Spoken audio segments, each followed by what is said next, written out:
आज की कहानी का शीर्षक है किसान और कुआं। तो चलिए कहानी शुरू करते हैं। सम्राट अकबर के मित्रों से लोग न्याय और ज्ञान की तलाश में आते थे। एक दिन एक विनम्र किसान एक धनी जमींदार के खिलाफ शिकायत लेकर दरबार में पहुंचा।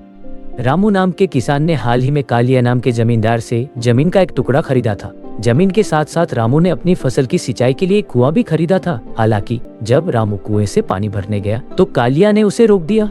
कालिया ने उपहास करते हुए कहा, तुमने कुआं खरीद लिया है, लेकिन मैंने तुम्हें इसके अंदर का पानी कभी नहीं बेचा। यदि तुम पानी का उपयोग करना चाहते हो तो तुम्हें इसके लिए मुझे ज्यादा भुगतान। इस कपटपूर्ण दावे से निराश और भ्रमित रामू ने कालिया को समझाने की कोशिश की, पर अड़ा रहा। कोई विकल्प न रह जाने पर रामू ने अकबर के दरबार में न्याय मांगने का फैसला किया। जब रामू ने अपना पक्ष रखा तो बादशाह अकबर ने उसकी बात ध्यान से सुनी। अकबर अपनी निष्पक्षता के लिए जाने जाते थे, लेकिन उन्हें भी यह मामला उलझन वाला लगा। उन्होंने सलाह के लिए अपने सबसे भरोसेमंद सलाहकार बीरबल को कहा। हमेशा चतुर और समझदार बीरबल ने कालिया से सीधे सवाल करने की अनुमति मांगी। अकबर ने सिर हिलाया और बीरबल ने जमींदार को दरबार में बुलाया।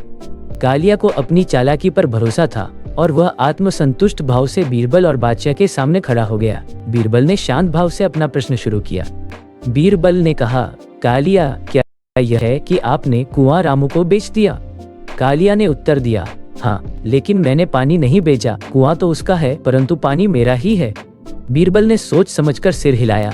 बहुत अच्छा कालिया, क्योंकि आपने कुआं रामू को बेच दिया है, लेकिन पानी का स्वामित्व बरकरार रखा है, इसलिए आपको अपना पानी रामू के कुएं में रखने का कोई अधिकार नहीं है।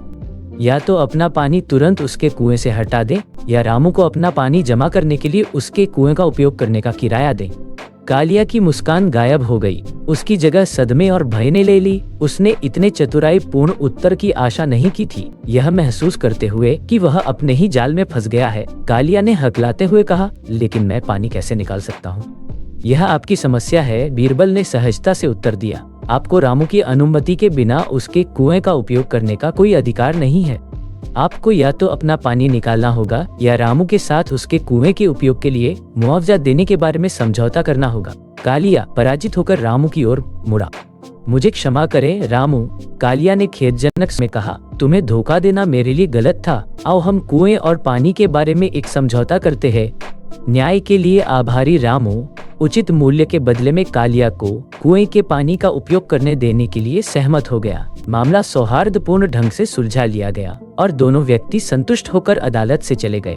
अकबर के दरबार में दरबारियों और दर्शकों ने बीरबल की त्वरित बुद्धि और तेज निर्णय की सराहना करते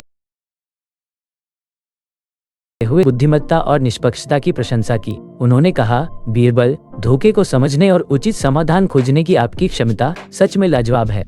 बीरबल ने नम्रतापूर्वक सिर झुकाया और उन्हें धन्यवाद कहा। तो दोस्तों, इस कहानी से हमें ये सीख मिली कि चालाकी और छल बुद्धि और निष्पक्षता के सामने नहीं टिक सकते।